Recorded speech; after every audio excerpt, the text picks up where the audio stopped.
আমি আজ আরেক মায়ের জীবন কাহিনী পড়ে শোনাব। গোলাপ মা, স্বামী গম্ভীরানন্দ।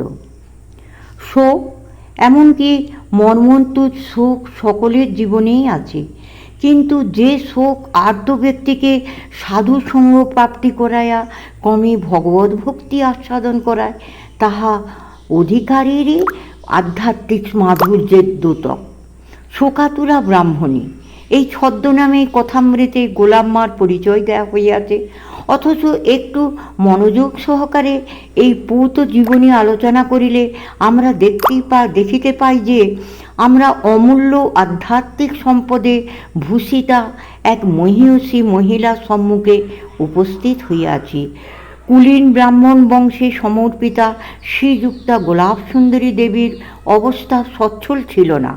বিশেষত একটি পুত্র ও চণ্ডী নাম্নী একটি কন্যা রাখিয়া স্বামী অকালে ইহলোক পরিত্যাগ করিলে তিনি বিশেষ বিপন্না হইলেন। পুত্রটি শৈশবে কালগ্রাসে পতিত হইয়া ব্রাহ্মণীকে আরও দুঃখে নিমগ্না করিল। অতঃপর কন্যাটি বয়ঃপ্রাপ্ত হইলে তাহার জীবন সুখময় করিবার আশায় তিনি কুলমর্যাদার প্রতি লক্ষ্য না রাখিয়ায় কলকাতা পাথুরিয়া ঘাটার লোক প্রথিত ঠাকুর বংশের বিখ্যাত সঙ্গীত প্রিয় সৌরীন্দ্রমোহন ঠাকুরের হস্তে তাহাকে সমর্পণ করিলেন।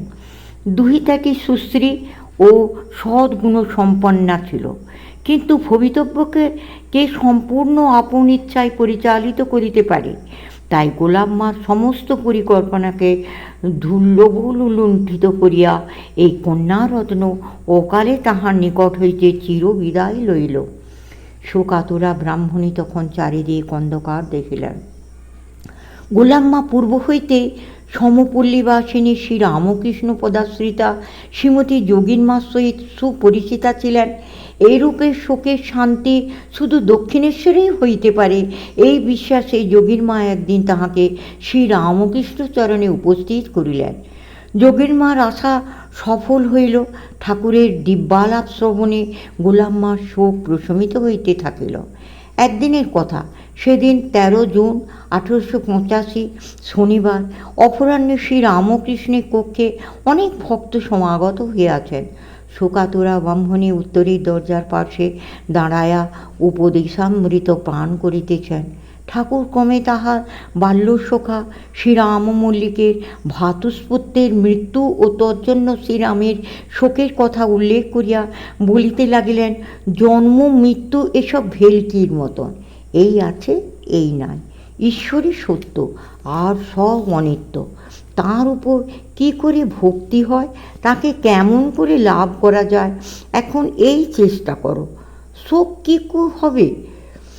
কথাগুলি শোকাতুরা ব্রাহ্মণীকে প্রত্যক্ষভাবে না বলিলেও ইহার তাৎপর্য তিনি গ্রহণ করিয়াছিলেন নিশ্চয়।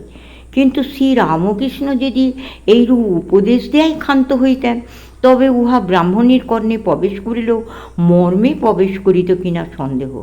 তিনি হয়তো ভাবিতেন, আবাল্য সংসার সম্পর্কহীন ক্ষণজন্মা মহাপুরুষের মুখে এইরূপ বৈরাগ্যের বাণী শোভা পাইল, আমার ন্যায় শোক ও তাপগ্রস্ত সংসারীর পক্ষে উহা আকাশের চাঁদ পাওয়ার কল্পনারই মতো।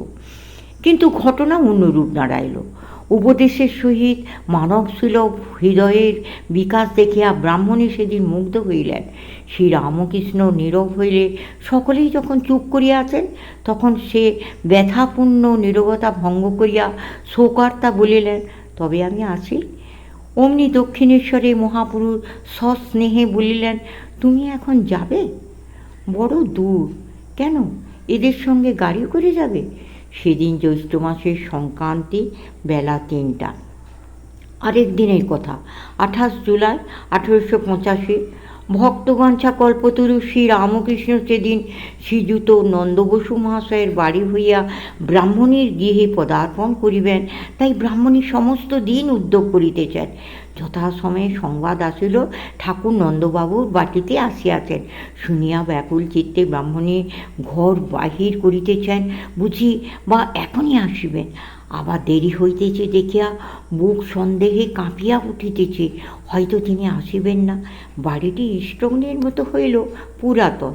ছাদের উপর বসিবার স্থান হইয়াছে, সেখানে স্ত্রী পুরুষ বালক বালিকা সকলে সাগ্রহে অপেক্ষা করিতেছেন। ব্রাহ্মণেরা দুই ভগ্নী, উভয়ে বিধবা। একই বাটিতে ভাতারাও সপরিবারে বাস করেন। বিলম্ব সহ্য করিতে না পারিয়া ব্রাহ্মণী নন্দবসুর বাটিতে সংবাদ লইতে উপস্থিত হইলেন। এদিকে শ্রী রামকৃষ্ণই তথায় আসিয়া সহাস্যবদনে ভক্তগণ সহ ছাদে আসন গ্রহণ করিলেন। ব্রাহ্মণীর ফিরিতে বিলম্ব দেখিয়া তাহার ভগিনী উদ্গ্রীব হইয়া আছেন। অল্পক্ষণ পরেই ব্রাহ্মণী আসিয়া ঠাকুরকে প্রণামান্তে কি করিবেন, কিরূপে প্রাণের আবেগ জানাইবেন কিছুই স্থির করিতে না পারিয়া অধীরভাবে বলিতে লাগলেন, ওগো আমি যে আহ্লাদে আর বাঁচি না গো। ওগো আমার চণ্ডী যখন এসেছিল সেপাই শান্তি সঙ্গে করে, তখন যে এত আহ্লাদ হয়নি গো।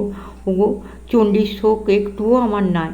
মনে করেছিলাম তিনি যে কালে এলেন না, যা আয়োজন করলো সব গঙ্গার জলে ফেলে দেব, আর ওর সঙ্গে আলাপ করব না।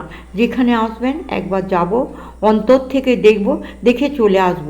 যাই সকলকে বলি, আইরে আমার সুখ দেখে যা। ওগো সুত্তি খেলাতে একটি টাকা দিয়ে মুটে 1,00,000 টাকা পেয়েছিল, সে যাই শুনলে 1,00,000 টাকা পেয়েছে অমনি আহ্লাদে মরে গিয়েছিল, সত্য সত্য মরে গিয়েছিল। ওগো আমার যে তাই হলো গো।